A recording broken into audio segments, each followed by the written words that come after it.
Good afternoon, everyone, and thank you so much for showing up today. This is the first day of the legislative session, so everyone's talking about what they're going to do. All the legislators are together. The governor's talking all his talk about what he's going to do and what should be done. And so we decided that the people who are governed by the decisions that they make should be a part of that conversation. And so today we're going to talk about some of those things that we're looking for legislators to do this session. We're going to have some legislators coming in. I have one right next to me, State Representative Ann Hughes. For people who don't know, she's been a very staunch supporter of our work, and she's also instrumental in bringing the legislators down here so that we can meet some of them, because we know how important it is to build relationships with the people so that they get to see us, hopefully, not as adversaries, but people who want to work with them to get the work done for the people who are most unseen and unheard in Connecticut, which is our incarcerated people. And so I want to bring Ann up first to speak. And so let's get started. And in the background, I just want you to know that this is one of our charges. It was a young man who was allegedly beaten to death inside of Gardner facility, allegedly by correctional officers. We've made sure that it stays in the news now. It's been hidden for years, but once we found out about it, thank God for ACLU, they stepped in, started turning things around. Our advocates started showing up in the courtroom. The judge even allowed me to speak, and so we're making sure that it was hidden for all these years, but it will no longer be hidden. And we wonder how many other people have been beaten to death inside of DOC that no one ever knew about, and how many of them have been beaten and just survived. But we will not rest until this video is released. And so the man you see behind us, we will be fighting for him until that video is released to the public. It was 6 years ago, but now we're aware, and we just want everybody to recognize this was somebody's son, this was somebody's brother, somebody's father, and we're not going to let this rest. And if we hear about other ones, of course we will bring them forth. But we just heard about this, and so I'm hoping that people will continue to support us when we go show up in the courtrooms or wherever we show up, to make sure that this man did not die in vain and that his family is not suffering in vain. And so we're going to get started, and I want to start with State Representative Ann Hughes, who is hosting this for me and has always been there to have space for me when she could, anything that she can, and she's not afraid to speak the truth about what's happening with our system. And so I want everyone to meet her. Thank you. Hey, thank you. Thank you for showing up on the first day of session. This is the people's house. This is your house. And as a state representative, we fight for all the people of Connecticut. And we know, as a legislator, this is happening on our watch. You know, a prison sentence should never be a death sentence. Mm-hmm. A prison sentence should never be a death sentence. And if we are going to make truth of a Department of Corrections, then we have a lot of work to do to ensure that all of our community is not harmed and traumatized and victims of abuse of power. So we want to build on the work that Barbara and her allies have done with creating oversight and accountability in some of the most horrific conditions that shouldn't be legal, but they have been normalized. So that's what we want to change. I'm very proud to be introducing new representatives, Lori Sweet and Nick Gauthier in the background there. Welcome our freshman legislators.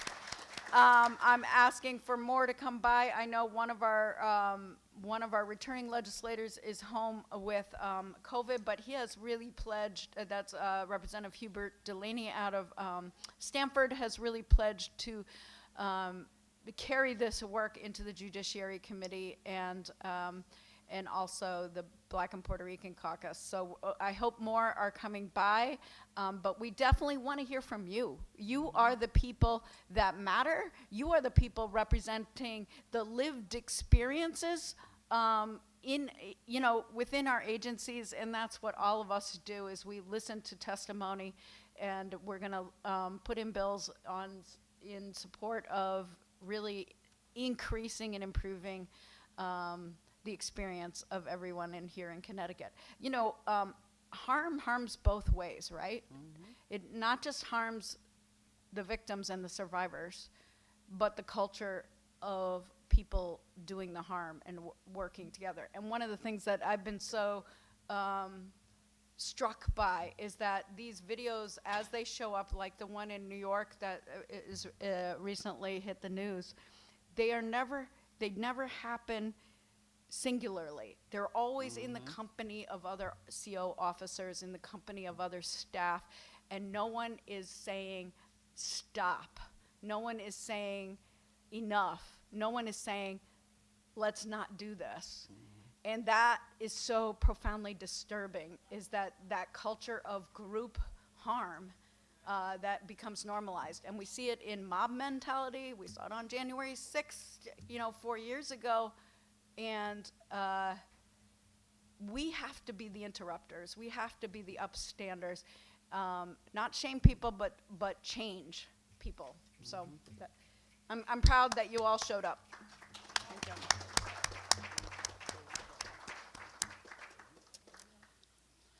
So, first I want to take a moment of silence for J. Allen Jones and his mom.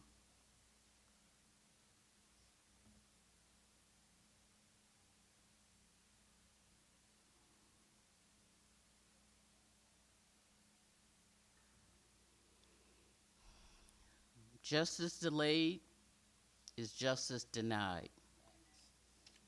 Over 6 years, this mother has been pleading with DOC to release the video of how her son spent his last moments.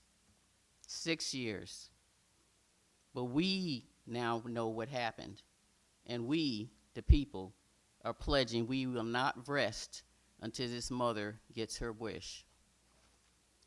If we allow DOC, which Department of Corrections, to have cameras and they do assault people in prison on camera, and then can make a decision, well, we won't show this one because it's so horrible, why are we invested in cameras in the first place? Another young black man in New York last month was beaten to death by correctional officers. People have lost their jobs already. The government spoke up, the leadership, this is horrible. We need to show that video. They said the video was so horrible, it's gonna inflame the public, but because of that, we need to show it. And so the video has already been released. So I think it's time for Connecticut to take a lesson from New York. If you're gonna have cameras and people feel comfortable assaulting you on camera, then there's something wrong with our leadership. Today, we raise our voices in unison to the highest level of government for the most vulnerable people in the state of Connecticut, the incarcerated people, men, women, children. First, we demand complete compliance to the PROTECT Act, which was signed in 2022, which means leadership must step up and demand enforcement.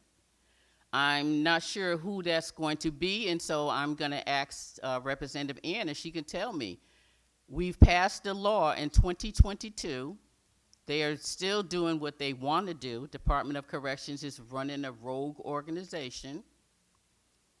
So I'd like to know from Representative Hughes, who do we go to make them enforce the law? Or is the law only supposed to govern civilians? We need to know that. Because I'm hearing a lot of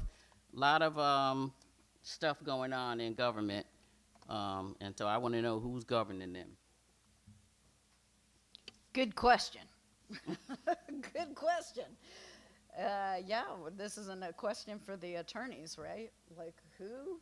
The law is for everyone. The law is not just for civilians. That's for sure. And I just heard from the governor that we have to protect civil rights of Connecticut. Just heard that in the governor's address. And he didn't say for some and not others. So Is that an unspoken? He didn't have to say it. We automatically understand. I take him at his word. Everyone. Civil rights of everyone in Connecticut. So we will make sure he remembers those words, right? And speaking of an attorney, we do have one in the room, Attorney Devon Ward, who is our Buds person. We will hear from him, but I might ask him that question. Who do we go to make them enforce the law? So one of the things we're going to be, we have 3 different causes that we're really continuing to push, because we didn't just start this year, but we're continuing to push for Strengthen the Protect Act. We want the constant lockdowns to end. We know that all these lockdowns appeared at once the Protect Act was passed, which said you have to let people out at least minimum 5 hours a day. And so all of a sudden, every time you turn around, there's a lockdown. There's no longer supposed to be all-day lockdowns for trainings. As far as isolation, should be a last resort at the shortest period of time. De-escalation is supposed to take place before you send somebody to segregation. And when in segregation, according to the Protect Act, they should have writing materials, reading materials, and have a counselor, mental health counselor, coming in checking on them every day. These are the things that the Protect Act put in place. Now we have to make sure that it's covered. Another thing that I'd like to see strengthened in the Protect Act is that we have a whole bunch of people, I don't know the numbers, that are designated SRG, gangs. First of all, gangs don't have to be a bad thing. A gang really is just simply people with, they have common views, common identities, and they have common goals. They don't always have to be bad. American justice has criminalized groups of people and said they're gangs and everyone's involved in gang activity, criminal activity. But would we say that the officers who killed J. Allen Jones, would we say they were all gangs? The nurse who didn't provide him life-saving care, she part of the gang? The state's attorney who didn't see any criminal activity, is he part of a gang? And what about the attorney general who wants to keep the video sealed? Let's take a second look at who's determined to be a gang inside a DOC and who really is a gang. But in Strengthen the Protect Act, what I would like to see, gang or not, they should get the same things as general population. They're already separated. They still should have the 6 calls a day, the 5 hours out of the cell, and the mental health care, and restrict the use of isolation. We're going to have to push for that because we passed the law, but ain't nobody obeying it. We also want to continue on our journey to end just casual strip searching everybody, just routine cavity searches. They're so disgusting, humiliating, degrading, that we know that's their purpose, even though they may say it's about safety and security. It's about power and control. We understand what it's about. We're going to have somebody talk to you about the cavity searches. But we like to see those significantly reduced now. DOC was supposed to give us some idea about using body scanners in beginning of January of last year. They did not. No one's pushed back on it that they didn't do it. We don't want to hear about body scanners now. You can do that in the future. Right now, you need to start putting some policies in place that reduce the use of cavity searches. And we need to have cavity searches with probable cause. And we will define probable cause, not DOC. Because DOC defines probable cause, everything's a reason to be cavity searching people. And that includes visitors. And that includes visitors. And remember, we're doing this to children. And we'll have someone talk about the cavity searches so you can hear how degrading they are. It's really disgusting. But when you think about it, these are all things straight out of slavery. Look at departments of corrections, not only in Connecticut, but I'm talking about Connecticut now. The chaining, the shackling of people, the stripping of people down, taking away their humanity. Where'd that all come from? And the language, the degrading language, straight out of slavery. Oh, and don't forget the cheap labor. We can work these people because the 13th Amendment said if they're in jail, we can work them. And we work them, some as low as 75 cents a day. And they're providing things like this, services for the local, state, and national government. They're actually putting together uniforms. Can you imagine that? You're actually creating uniforms for your oppressor? Wow. And then they have commissary.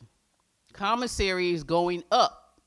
It's already exorbitant prices, but it's going up with inflation. But those wages are not going up. And remember, it's 75 cents a day, not an hour. So what I'd like to know is how, as we as society, accept this, because silence is acceptance. Silence is complicit. When we're complicit in allowing correctional officers to abuse, neglect, beat people to death, that blood from their hands is on our hands because we didn't say anything. Like the nurse that stood by and the other correctional officers who stood by and watched this man get beaten to death. We must demand that that video is released as soon as possible. I know there's many people who come into corrections wanting to do the right thing, and I applaud their efforts. I know there's not easy going into that culture, that punitive, degrading culture, without it affecting those good people who came in to do this job. So I applaud their efforts, and I feel for them as well. This sick environment is not only making incarcerated people sick, but it's also making the people who work there who want to change things, it's also making them sick. So we have to look at the culture, which is one thing that I say to the commissioner at all times when we're talking about how he can get nurses and more doctors and social workers inside of DOC, and he said it's very hard. I said if they have any ethics, it's going to be really hard. Because your ethical responsibility first, do no harm. That's right. That's the reason I could never work inside of an environment like that, because they are harmed from the day they walk in there. I will not be complicit with that kind of stuff, degrading of our people. So we're also going to have someone who did go in there thinking that she was going to change things and make things better for people, and found herself becoming a part of that culture. And now she has to work through cleansing herself from what the things that she saw inside of that system. So I think I'm going to bring up someone from ACLU who's sitting right next to me, just to give you an idea of what I am trying my very best to end, because I know of the psychological harm that it's doing not only to our men and women, but to our children, some as young as 14 years old. This cavity search that DOC wants to say is about security and safety. When you hear those words, know the real meaning, it's about power and control. So I want to bring up Terry Ricks from ACLU. Shout out to ACLU. They are always showing up. I don't care how many events I have. They come to my community meetings where we have a lot of fun. I love those guys. As far as I'm concerned, they're part of Stop Solitary.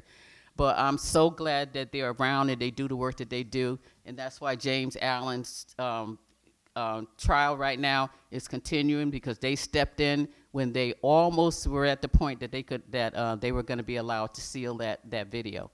That's not going to happen. thanks to ACLU. So here is Terry Vicks from ACLU, just to give you a little idea of why it's necessary to put an end to this strip searching just for no reason at all.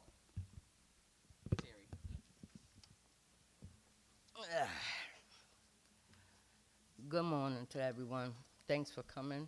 I wanted to start off even before I got into the strip search and to say that whatever ombudsperson step into these prisons from this day on, you have to be willing to do uncomfortable things. That's for you and for the system to help these inmates. Because we know about James Allen, but what the ones we don't know about, that family wasn't there. Deaths and beatings are happening on a daily. They just don't have the proper people support system to get it out to us. This man's video since 2019 should have been shown a long time ago.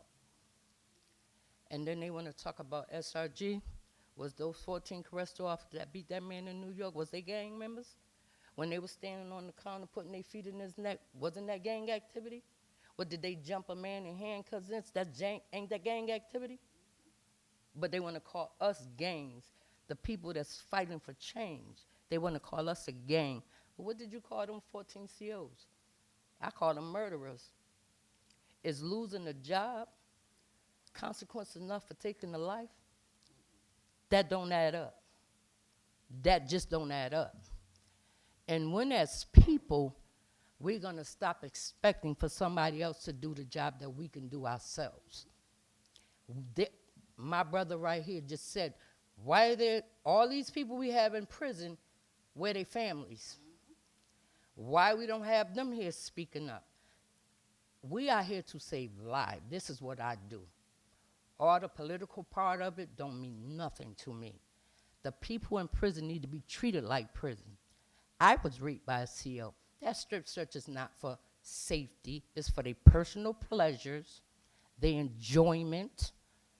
It got so bad that I stopped visits because I didn't want to deal with being violated.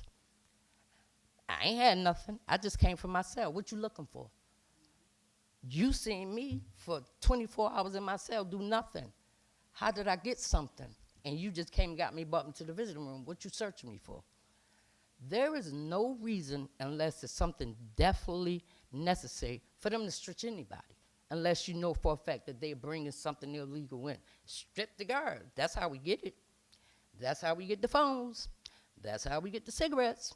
That's how we get anything we want. We don't have an access. We don't go home at night. Our cells is a home, and it's not a home. It's a dog cage. Do you understand what I'm trying to tell you? Being assaulted in any way should have consequences. But what legislators are going to, when are they going to step in to save some lives? Or is it meant for us to never come home? Is the system built for us to never come home? Who protects us while we in prison? We are paying for our crimes daily. So why when we come home, our lives are not returned to us? We are, like Miss Ann said, who I love dearly, a sentence is not a death sentence.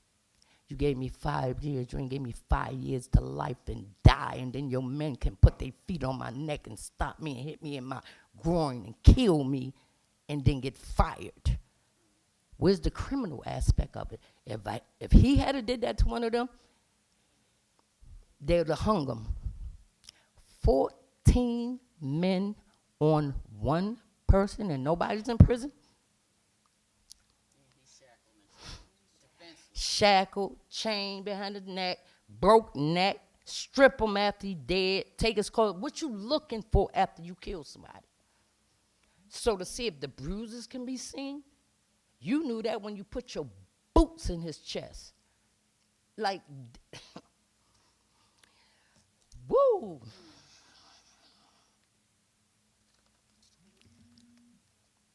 This man's family will not rest until this video is seen. This video in New York was out within weeks.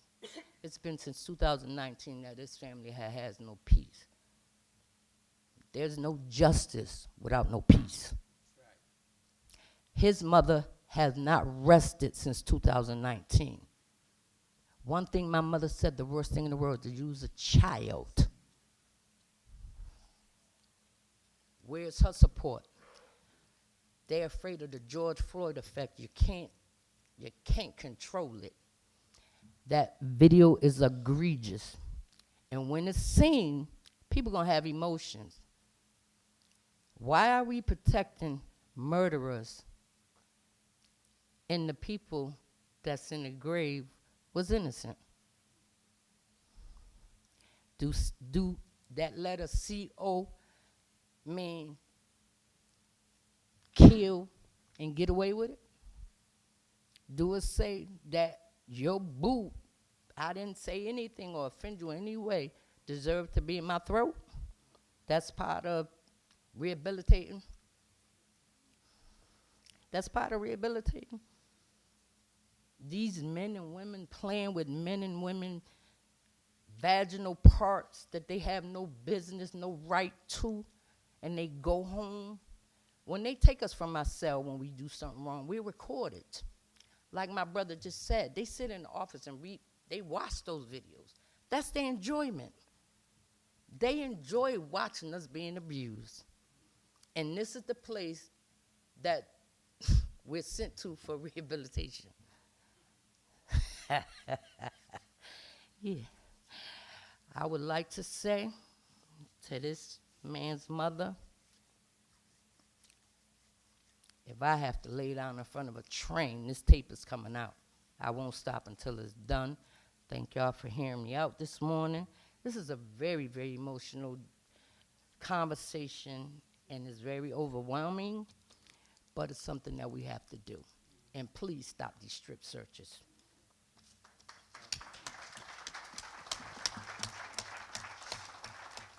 Switch chairs with Capnisha.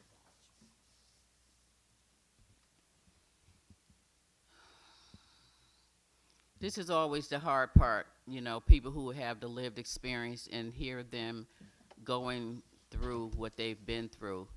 Um, and so as I ask them to tell their story, I know it's like triggering them back to those days, and I really hate it, but I feel the stories need to be out there. Otherwise, you have no idea what people are going through in prison.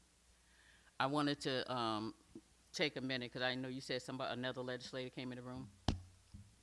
He did, but he just stepped out. Oh. Jonathan Winters. So, yeah. Steve Winters, I'm sorry. Yeah. Yeah, so I'll keep trying to, you know, raise who comes and goes so that you get a chance to say hi. Thanks. Mm-hmm. Thank you. And so next we have Capnisha Boyd. She's a counselor. She worked in DOC, so she's seen and heard a lot. Like I said, she's one of those people that I talked about that went in there with the idea, I'm going to go in there and I'm going to make some changes. And then, you know, the environment changes you. And that's what we got to face. So, Capnisha. Me and Terry, just before she went, fought about who was going to go first because her story always brings up so much emotions. So apparently she lost and she went first. So I can't promise a polished story because I'm extremely overwhelmed. I'm very anxious. But like Ms. Barb said, it's my duty to share my story. And it really truly is a story about how my dream job became a literal nightmare. So I've been a licensed mental health professional for 15 years, mostly working in the intersections of mental health and criminal justice. So in 2019, I had resigned from what was my dream job, working at New Haven Correctional as a mental health counselor, because midway through my career there, I developed PTSD. So before I went in, I didn't have any diagnosis, and in 2019, I resigned with not only PTSD, but also asthma from the pepper spray, being exposed to the pepper spray. So every time I would have trouble breathing, after the pepper spray was released and I would go to my doctor, he would always say, well, just stay away from it. How can I just stay away from it when it's always being emitted and it's always toxic? So the real story of how my dream job became a nightmare really relies, and I think a big part of Department of Corrections that we don't address, which is it really is the new psychiatric hospital. And over 70% of incarcerated people have a mental health condition or a history of a mental health condition. In my 6 years, most of my time there, I was the only mental health counselor in that whole facility, responsible for not only maintaining a caseload, not only intakes, but crisis, and also just the drama of working in a correctional facility. So it put a real strain on me, but I wanted to work there because I grew up in the inner city where incarceration was normalized. Both my parents had been incarcerated, and so I went in there thinking I was gonna have this red cape and that, oh, they just need good people to be there to help them. And I quickly realized it had little to do with there not being good people, and it had more to do with how dehumanizing the practices are. So just by merely being an employee there, I was inherently participating in some of the most inhumane practices and traumatizing practices that I have ever engaged in as a licensed mental health professional ever.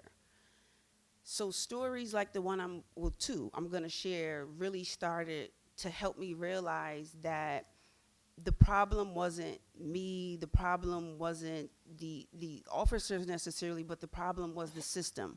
The problem was the policies. The problem was the ADs and this really masculine, abusive culture that was shaping the way that we were treating people. So there's certain classifications that I would have to see for mental health assessments for new intakes coming in. So again, I worked at New Haven Correctional. So these are unsentenced people that are coming in, right? So there was a young guy, let's call him Joe. He was anywhere from maybe between 19 and 21. So Joe comes in with a yellow jumpsuit, which is a signal for a high bond, which means he meets one of the criteria that he has to be seen for a mental health assessment. I see Joe, he's despondent, right? So he's not necessarily answering my questions. And in the midst of me getting some information from Joe, I learned that he just lost his son, a baby son, in the midst of his time while coming into New Haven Correctional.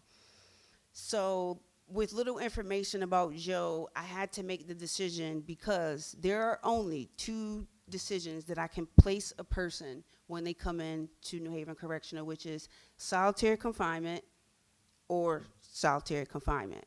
And they define those solitary confinement as just regular admissions because the first 2 weeks you have to spend 24 hours in the intake unit, or you could get placed on suicide watch where, depending on if there's a psychiatrist or not, you might be in there for weeks without seeing somebody.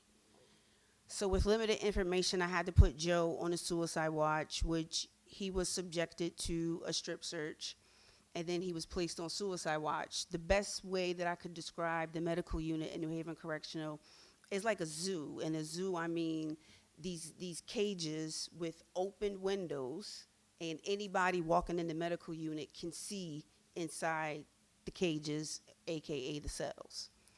So I'm walking by and I turn my head to look inside of Joe's cell, and I noticed he still had the blood of his sons on his chest. And so weeks later, I meet with Joe for a mental health session, and he said to me, Miss, I was never suicidal until you put me in that room. And it's stories like that I ain't prepared for this. Hold on. It's stories like that to why I can't sleep at night. it's stories like that why I put myself in this position to share my story, because Joe's story is not an isolated story, right? And so now you compile that with just more vicarious trauma of not me just hearing about the trauma while conducting mental health therapy, but witnessing it. There's times where I would hear stories and I would think like, nah, that can't be true, until I hear the officers share the same story that they elicited that level of abuse. And so what ultimately led to my resignation was the death of Carl Robbie Talbot in 2019. And so Carl was a repeated incarcerated person, so I got to know him pretty well because, again, I was there for 6 years, and he was cycled through the system. Carl had chronic mental health issues, chronic substance use issues, chronic medical issues, so he was always housed in the medical unit. He was such a regular that we gave him a nickname, and his nickname was Baby Huey, because he was soft, he was cuddly, he had the brightest blue eyes, the blondest hair, and wasn't a threat or a harm ever to anybody. He just wanted to be treated well. So Carl comes in one night, and I'm at the end of my shift, so I go home. One of my coworkers calls me that morning and says, Carl died. So I immediately thought Carl had an overdose or maybe a heart attack, because his mother just dropped his CPAP machine off that night before. Never in a million years did I think I was going to go into work that day and hear the officers replay and really act out what led to Carl's death, which was ultimately he was having a psychotic episode because he wasn't medicated. He was pepper sprayed over 4 times. He was put in shackles, and then he was left in solitary confinement to die. And when I came to work, I was thinking, because in the community, when somebody dies in our care, we change policies. We talk about how can this not happen again, and none of that happened. In fact, there was an incarcerated person in Carl's cell that day. That day. And it was that moment, I remember going to therapy days later, and my therapist said to me, you've got to leave. And in that moment, I knew that, yes, I was a part of the problem, but more importantly, I didn't want to work for a system that was killing people. I didn't want to work for a system that wasn't going to be dedicated to actually meeting the needs of not only people with mental health conditions, but just humans, right? And so this work that I do with Stop Solitary and Ms. Barb is really about addressing the healthcare needs, the mental health care needs, not only of incarcerated people, but of the employees that work there. Correctional officers have one of the highest suicide rates. They have one of the highest obesity rates. They have one of the highest divorce rates. So my story isn't an isolated story about the negative impact of working in such a toxic work culture and what it does to one's mental health. I'm a mental health therapist, y'all. I need y'all to understand that this wasn't supposed to happen to me. I was prepared. I had the tools to withstand the effects, but obviously not enough, because that's how chronic these problems are. So I really challenge all of us to stand behind Stop Solitary and the Protect Act, and to ensure that not only that it's strengthened, but that it's enforced, and that we do right by incarcerated people. Because again, it really is a mental health facility being run like a military and police, and that's not what incarcerated people need. They need care, they need help, they need actual rehabilitation, they need skills, they need employment, they need education, they need family, they need community. I could go on, but what they don't need is what's actually happening. So I hope today you are inspired and encouraged to stand behind the Protect Act and what we're really trying to do. And I hope you take a couple deep breaths after this, because I imagine emotions might be high. So thank you for listening to my story, and more importantly, for being here to support us.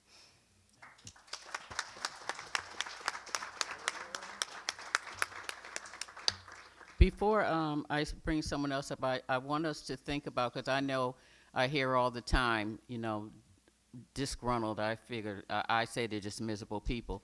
Like when someone talks about something that happened to someone who was incarcerated, they say, well, you do the crime, do the time. I want you to know who's in prison, who they're talking about, because you obviously clueless. Over 40% of the people that are in prison right now are in there because they can't even afford bail. They have not been convicted of anything. They just couldn't pay to get out of jail. Over 40%. That's almost half of the people, of the 10,000 people that we have locked up in cages, only there because they're poor. But people will quickly say, do the crime, do the time.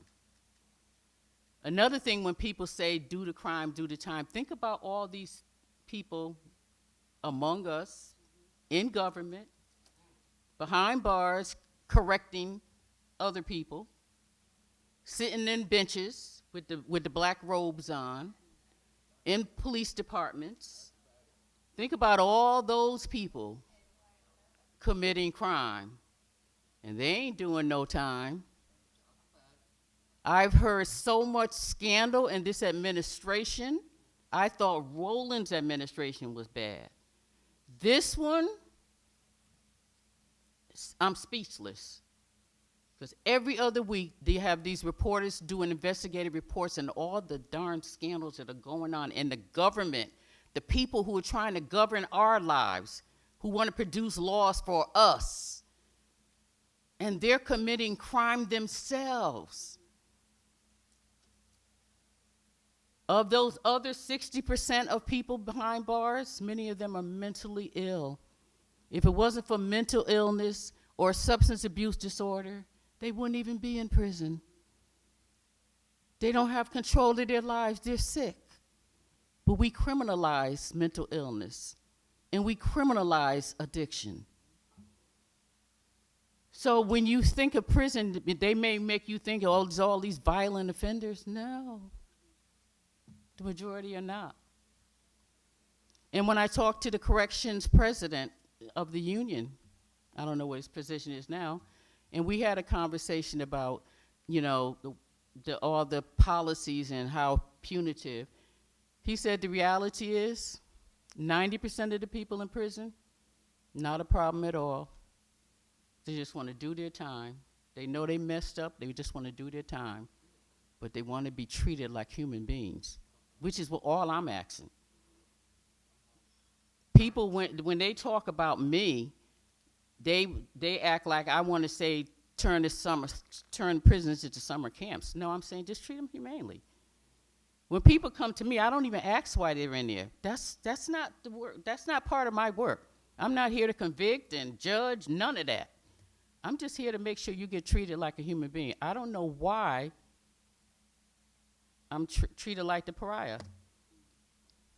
And why, in situations like this, when we're talking about prisons, you won't see the news station show up like you'll see them show up upstairs to hear all that speeches that are being made, talking about all the good things we need to be doing. They'll make sure they're not here because they don't want this kind of stuff to get out there in the public. They want people to keep the narrative that they spill, that all these violent people are behind bars, all these young kids in gangs and stealing cars. But what are some of you lawmakers doing? So we need to think about that when we say, do the crime, do the time. Everybody can't afford to pay for justice.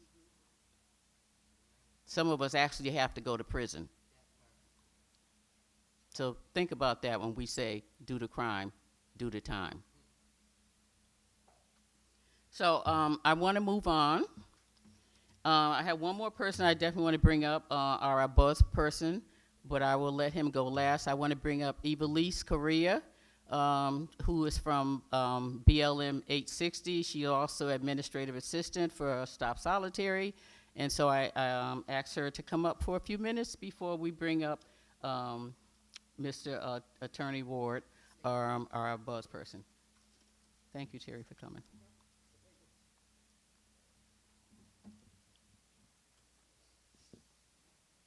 And you also can say a few words about being stripped as a young kid.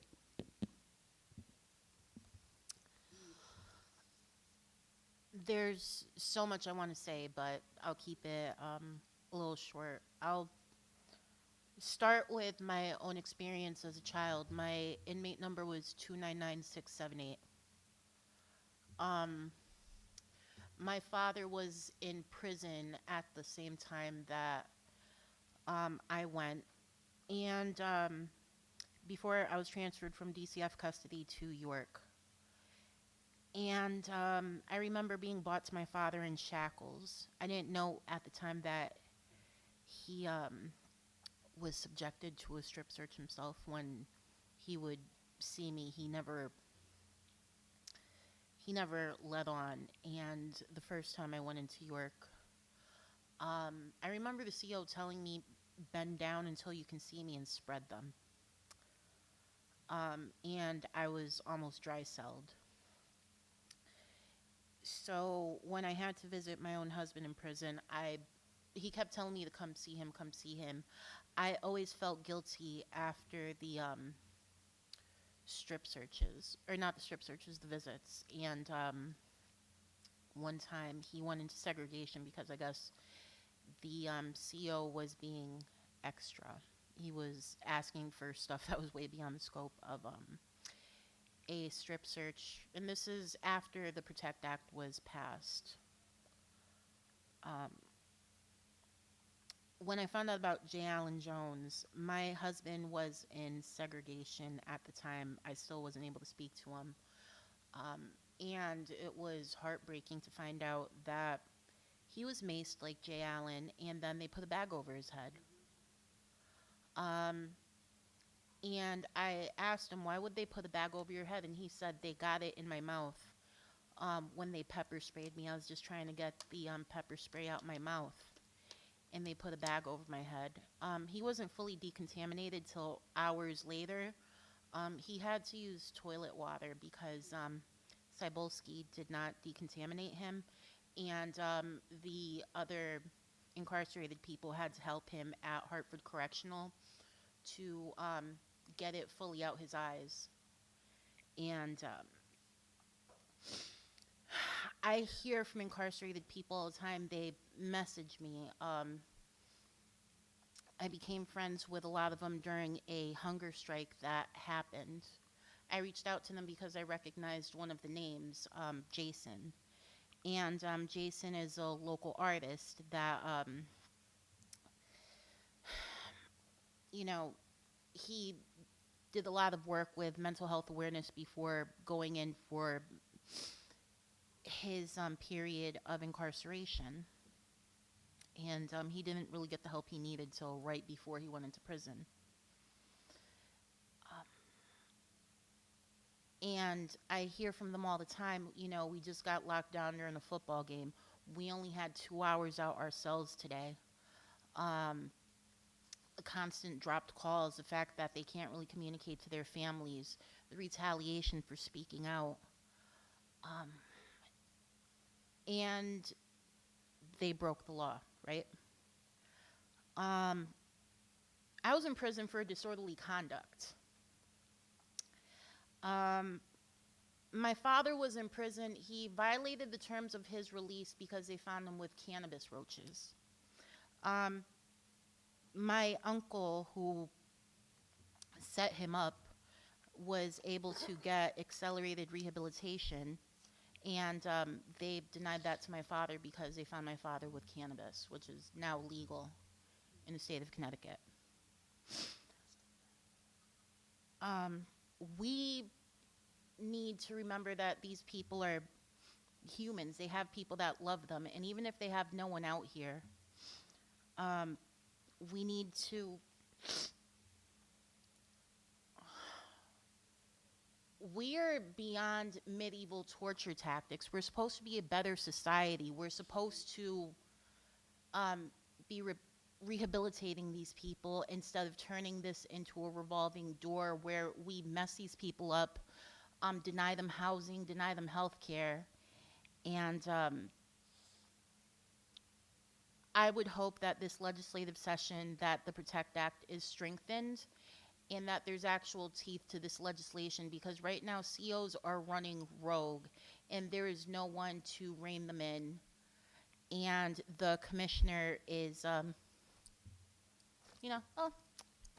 really don't know. I don't know why we lock down Cheshire every week at 7 p.m., even though, we advertise visits on our website. I don't know why we're doing this to children. I don't know why we're doing this to women who, have a history of sexual assault. I don't know. It's not my problem. It's just the law. So, I hope that this is taken seriously this session and that things are actually done, because we have people out here committing worse crimes than, half the people who are locked up right now. We still have people locked up for cannabis. We still have people locked up for the most minor things, and we've got someone sitting in the CGA right now who, I'm not sure why Chickarella isn't in jail, but whatever.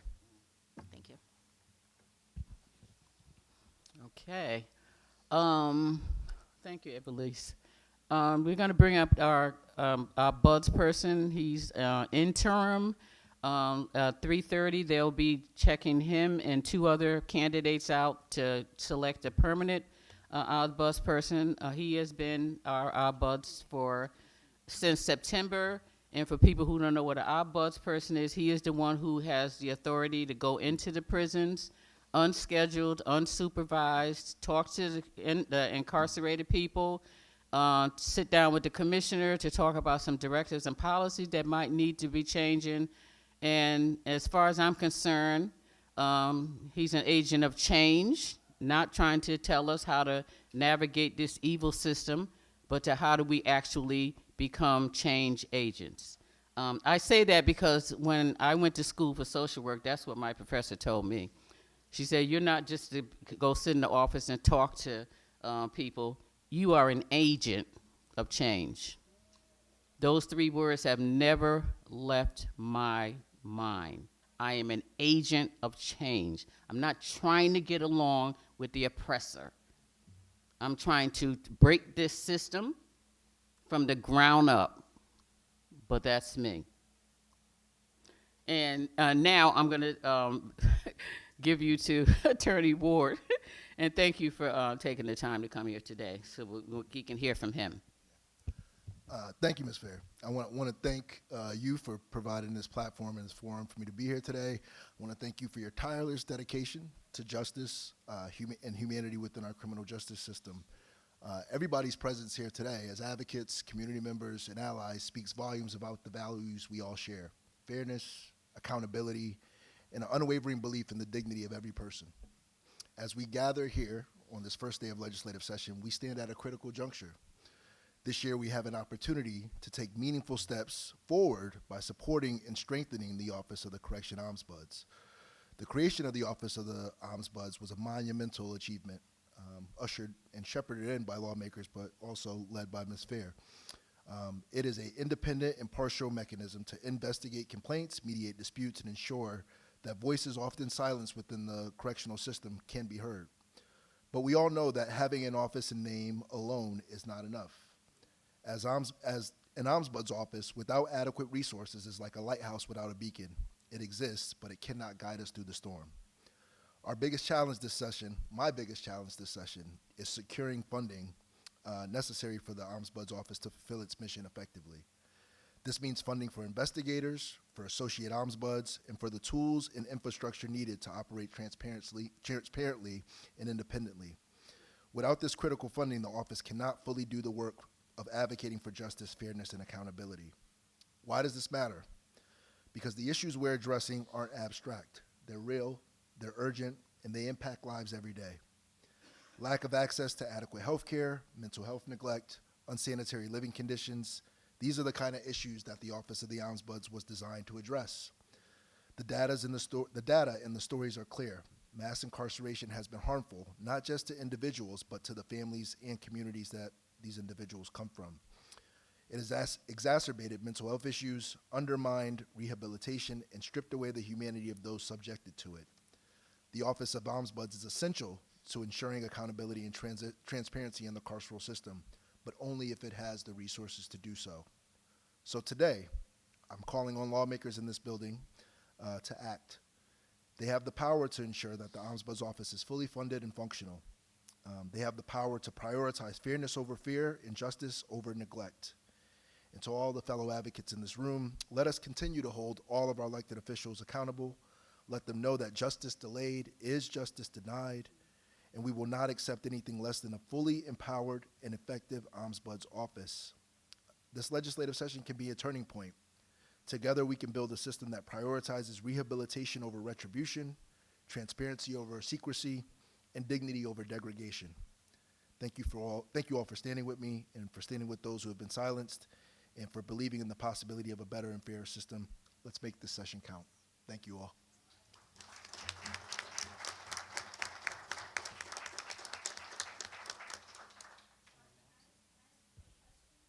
Yeah, just let her announce another legislating room, then we can go right Hey, to Nick you. Manapace, another newly sworn-in legislator. Thank you for showing up.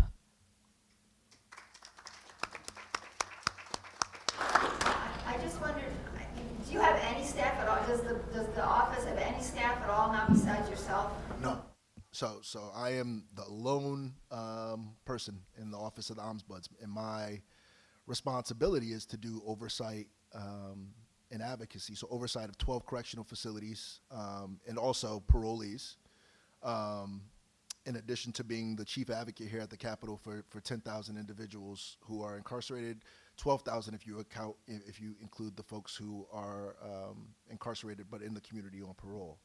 And so it has been a monumental task. I have asked everybody, advocates and folks in the community, to please have patience with me, and as I'm trying to, do a ton with very, very little resources. But that's the biggest fight I think we have. If we want to start being able to tackle some of the issues that all the folks raised before me, we need a fully staffed and fully functional Ombudsman's office. And I do want to say, all the stories that the folks shared before I came up are real. From the Protect Act violations, those things are happening, to the assaults, to the retaliation, those things are occurring. And I am here to tell you, as someone who has spent the past 30 days touring the living conditions of thousands of folks who are incarcerated in Connecticut, that these things are real. And so in order to be able to bring about change and policy recommendations and to share that information in a comprehensive way with lawmakers, we really need to get this office up and running and get it fully staffed. And I'm hoping everyone here can join me in that effort. So thank you for that question. Sure. So, last night, you've been working with legislators lately, and one of them last night asked me to sign on to a bill that, you helps him with I guess, banning Nutrilo. The mystery I'm not familiar with it, but. Oh, he told me that you were part of it. So, that was one of the demands from the, hunger strikers. Okay. So, Chris Rosario and like 2 other people inboxed me about that bill. Okay. So I was wondering if there were any other pieces of legislation that you might have discussed, or any other demands that the Ombudsman office maybe you guys can't do right now because of the fact that you need more teeth and more capacity for the office. If you could just talk about any other legislation you might have suggested to lawmakers for this session. Yeah, thank you for that question. So, the number one bill to me is a comprehensive review and update to the authorizing statute that creates the Office of the Correction Ombudsman. There are things that are in practice right now that I think should be enumerated in statute. For instance, it is not specifically stated in statute that the Office of the Correction Ombudsman is allowed to do unannounced inspections. Now, Commissioner Kuros and the governor have not prevented me from going into any correctional facility, but that could change, right? Commissioner Quiros could retire. We could get a new governor, and so I want that enumerated in statute. It's not enumerated in statute that I can take pictures in facilities. I want that enumerated in statute. So a comprehensive, top to bottom kind of review of the authorizing statute for the Ombudsman's office is a number one priority for me. Ms. Fair alluded to another big priority of mine. I'd like to get the wages of the folks in DOC industries correlated with some type of index, consumer price index, or a cost of living increase, so we don't have to keep coming back to the legislature and getting them raises as the economy fluctuates and inflation goes up. What everybody said here is accurate. There are so I do want to say, if you are driving on a Connecticut highway, those signs that you see, every single sign you see on a Connecticut highway is made by someone who's incarcerated. Every license plate in this parking lot, every placard in that parking lot is made by someone who's incarcerated. And those folks are making, some of them are making 70 cents an hour. 70 cents an hour, and it gets taxed. It gets taxed too. And so, getting those folks a wage that they don't have to work 4 or 5 hours to be able to buy a stamp envelope is important to me. So that's one of the priorities.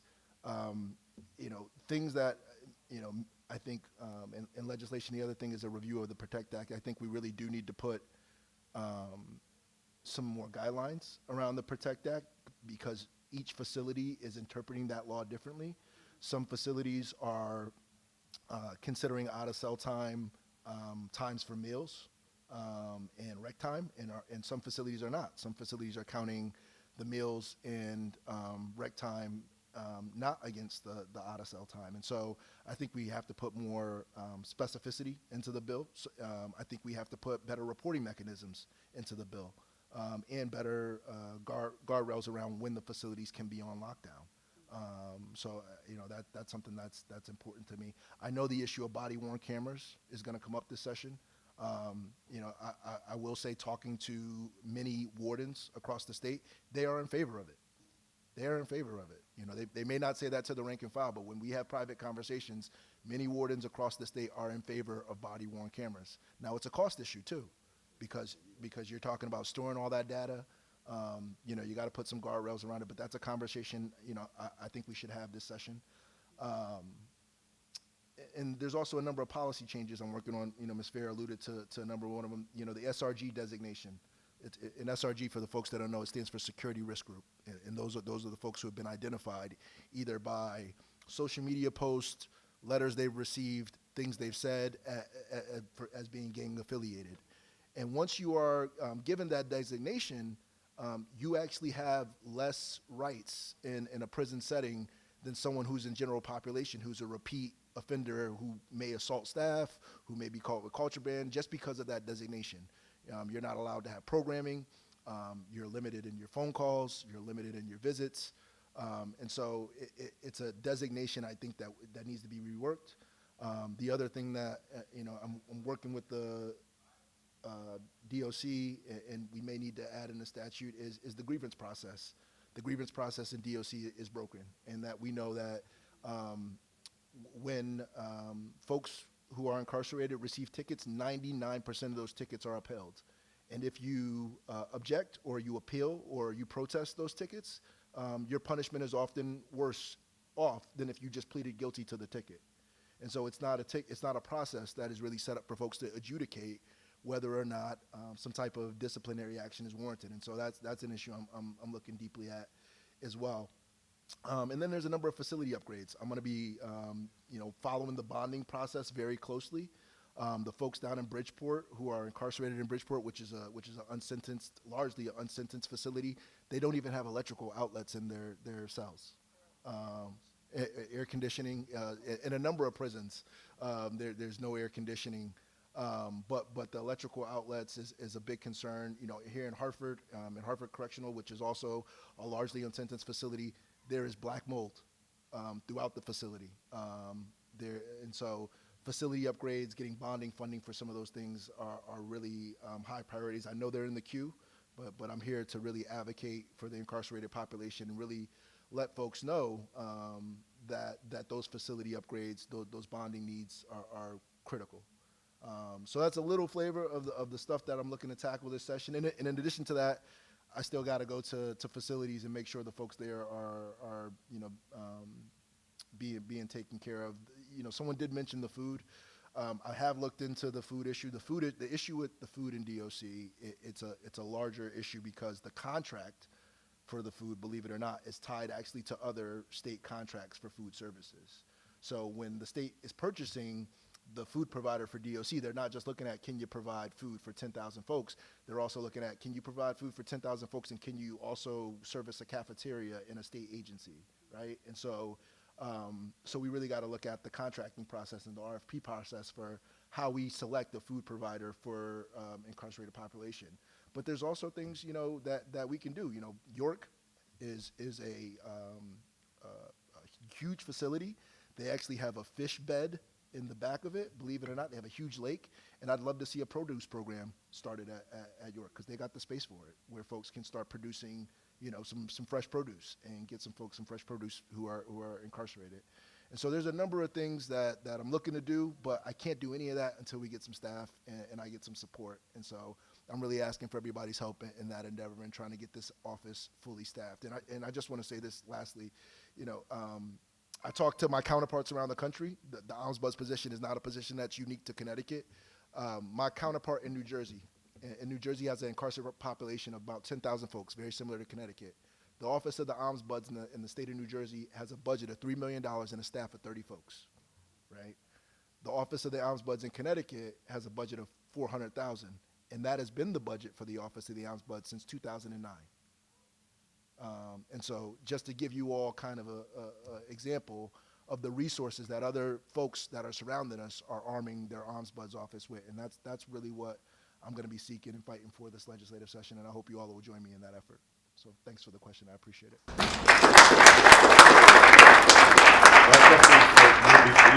When you do get stabbed, do you plan on, it's kind of a question and statement, but I think you might need to put someone in each individual jail, because if people do have a complaint for the ombudsman, it might not reach you, because you have certain COs that will go out of their way just because they know they're gonna get in trouble with whatever situation arose, and that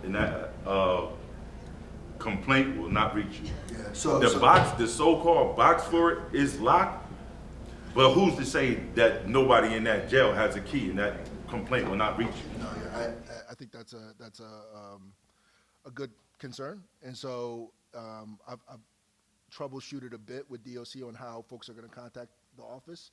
So whenever we get staffed, DOC is prepared to set up a line directly to the Ombudsman's office from every facility. So those blue phones that are in every prison, you will be able to call the office of the Ombudsman from those phones directly on a secure line and make a complaint.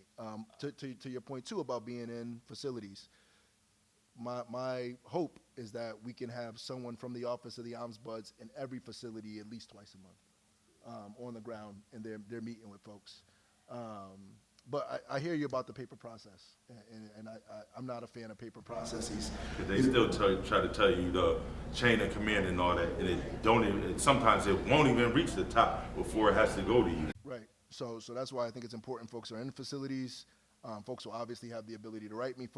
Loved ones will have the opportunity to contact the office as well, but those phones where folks can directly call directly to my office, not having to contact a counselor or anybody, being able to pick up a phone and dial *55 and be connected directly to someone to the office. Too, the CTOs, all them, they could be with it too, especially if that's their boy or their friend. Oh yeah, get that. We don't want them to get in trouble. Yeah, no, I hear you. How about also those tablets that they have?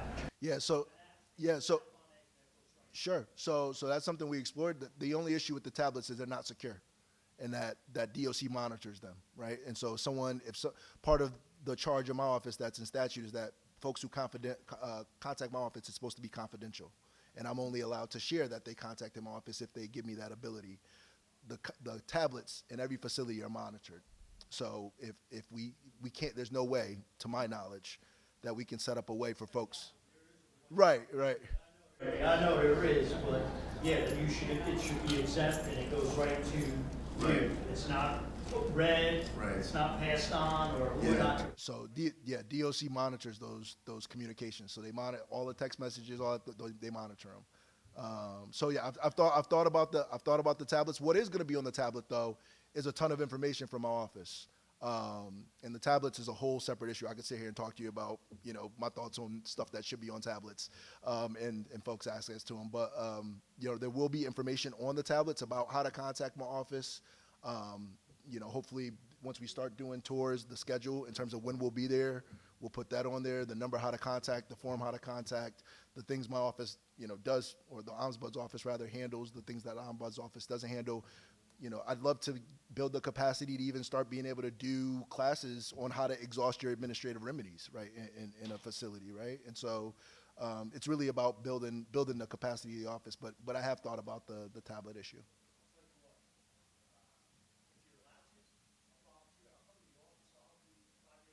Yeah, so I appreciate that. And so volunteers are something we absolutely want to have in the office, and we will have. And so we got to build the capacity to be able to take in volunteers, because to have volunteers, you got to train them.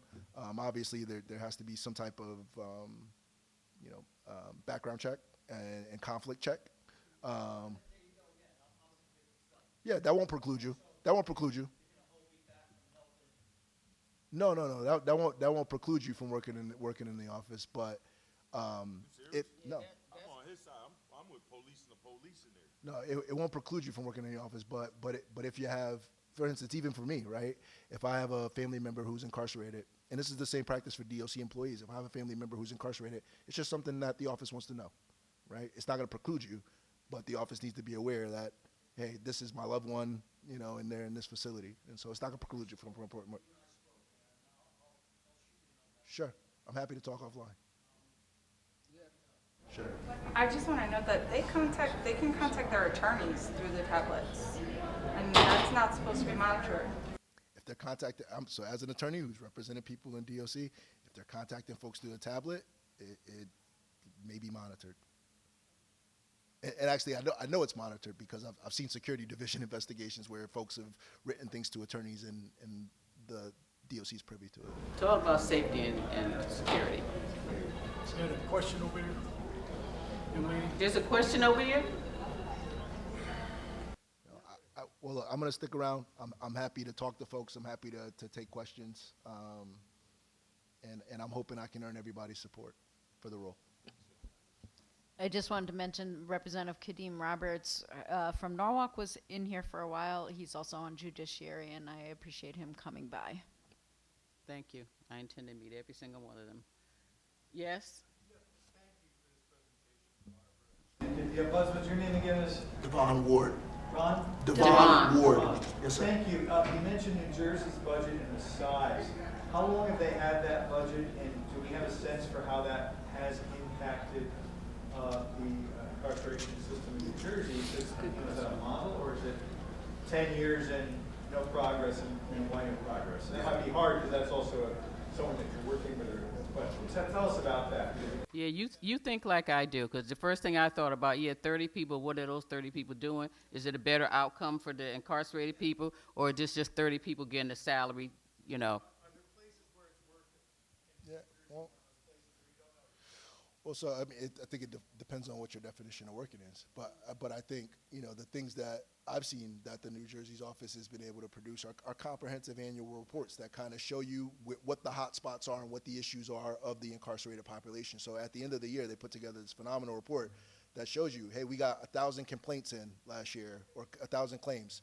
400 of them were related to medical. 200 of them were related to lost property.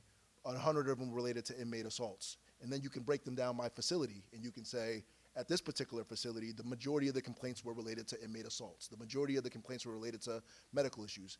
Once you have that data, then you can start to drill down on a real micro level and figure out where the hotspots are and what the issues are and try to work out solutions. So I think that is, one of the benefits of the New Jersey's office and how they've kind of structured themselves is that with data, you can really start to pick up on trends and figure out what the real broader issues are, and then drill down and figure out, hey, who's the provider in this particular facility, and why are there so many medical complaints coming out of this facility? Because right now it's just anecdotal, right? It's, my cousin's in this facility, my family member, loved ones in this facility, they're having this issue. But once you start to see the data trends, you can't really ignore that, right? And so I think that's one of the benefits of the New Jersey office. The New Jersey office, to answer your other question, they've been around for roughly, I want to say, 5 years. So they've built up capacity. They didn't start off with 30 people, they started off with 10. And so the budget that I proposed to the governor this year is an office of about 10 folks to start off with. And so we'll see how it goes. Database and take action. You don't have the authority to make change. Correct. You report on Correct. status. So change that can be. So it's a long-term investment. Correct. Thank you. That's very helpful. Correct. But at Ombuds Ward, we also just recently got the Falcon report, Yes. which makes a tremendous amount of common sense recommendations, Yes. some of which are legislative and some of which are not. How do you see that playing in? That was like, $500,000, right? Yeah, it was. So, Yeah. so we aren't starting from ground zero. We've already spent $500,000 Yeah. to come up with that report. How do you see that working? Yeah, so the Falcon report that Representative Hughes is referencing, it was a report commissioned by the Department of Correction regarding solitary confinement and also disciplinary processes. And essentially, the main, theme I took away from the report is that the way that DOC is currently using the disciplinary process is counterintuitive, in that they can actually use incorporating behavioral treatment as part of their ticket process to reduce the furtherance of folks picking up tickets and having a more beneficial time while they're incarcerated. And so that report I think came out maybe a month ago. I haven't had a chance to talk to the commissioner on how he plans to incorporate that into DOC policy, but I think just broadly that the administrative directives for DOC need to be revamped and reviewed, and so I'm hoping that part of that review incorporates the findings of the Falcon report. This is actually for State Rep Hughes. I've been to quite a few of these, Robin, Porter, and you are usually here. My concern and my disappointment is, where are all the legislators, man? Do any of them really care? Do any of them really want to make change? It's always the same two people here, and it's discouraging. Can I say something before she speaks about legislators? I'm also concerned that this place is not running over with people where we have 10,000 people behind bars. Where's their family members? Well, we just quadrupled our numbers with 6, 7 of us, and including some freshmen that just joined us. I was with probably 15 legislators yesterday at the environmental summit that was held at the Bushnell across the street. And one of the things the keynote said is it's not enough to meet people where they're at. We have to meet people where they care. And to your question about do people care, we've got to make them care. Mm-hmm. Because the majority of legislators do not have a member of their loved one that is being impacted. I met with my town rep. Exactly. You got to make them care. We've got to make them care because these are all members of our community. We represent everybody in Connecticut, whether you can vote for us or not. Mm-hmm. So, and like I say, this is occurring on our watch as legislators. So we have a duty. We just upheld the oath of office of the Constitution to do something about the abuse that is happening on our watch. And hey, taxpayers are paying for it. That's right. So we got to make taxpayers care.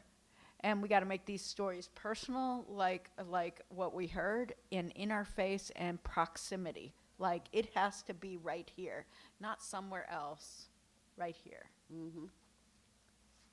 So thank the freshmen for showing up. Yes. Yeah, for staying. and for not being afraid of getting backlash, because we do get backlash. We'll say that.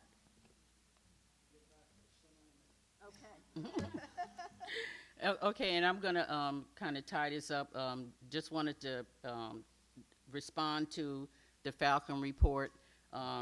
Like Ann said, it was very, very inclusive about a lot of recommendations that can be made. When I found they spent $140-some thousand on. 400. Oh, 400 some thousand. Oh my God, I thought it was 140. No, it's like 495,000.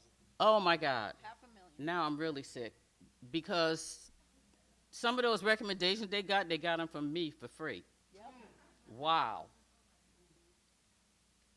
Oh, okay. Oh, you got me speechless. I'm thinking, because I've been saying 145,000. You could have got that from me for free, and you did. So, because I seen some of my recommendations in the report, and you actually paid an outsider, and now I'm hearing it's almost $500,000. And who's going to make sure that any of those things are going to be done? Well, the Falcon report is the guys who did it. The Falcon organization has offered to help DOC implement those changes for a cost of I think like $1.5 million. Oh Lord, this is okay. That brings me to guardrail conversation, because you know you're going to hear guardrails, and it seems like the guardrails only impact our poor people's basic needs: education, housing, employment, health care. But they got millions to spend on just talking about a report, not doing anything, just talking about it. Because I'm going to tell you, all the years of doing this work, I'm tired of the reports. We got so much data around what's going on, but what do we do with that data besides talk about it? I'm sick of talking about data. They don't need to collect any more data. We've given them enough data throughout these years to know exactly what they need to be doing. What we need now are some leaders with backbones to make sure that what we tell you to do is what you're going to do. Not talk about it, but do it. And so I'm going to end there, but just think, when you hear that talk about guardrails, just make sure you remember how much money we're spending doing nothing. And on top of that, we talk about guardrails. When I hear all the scandals, and one of them being a consultant for the governor who lives in another state, making nice, healthy salary off Connecticut taxpayers. When do the guardrails go for government? I don't get it. But we, the people, are the ones that's going to have to demand those changes. They're not going to change anything because we're talking about or somebody reported it. We are, every single one of us can be a change agent. And that's the way we should see ourselves. Say it again, Barbara. Every single one of us is a change agent. And that's how we should see ourselves. And that's how we should operate. Not how do we learn how to navigate this system, but how do we break this system.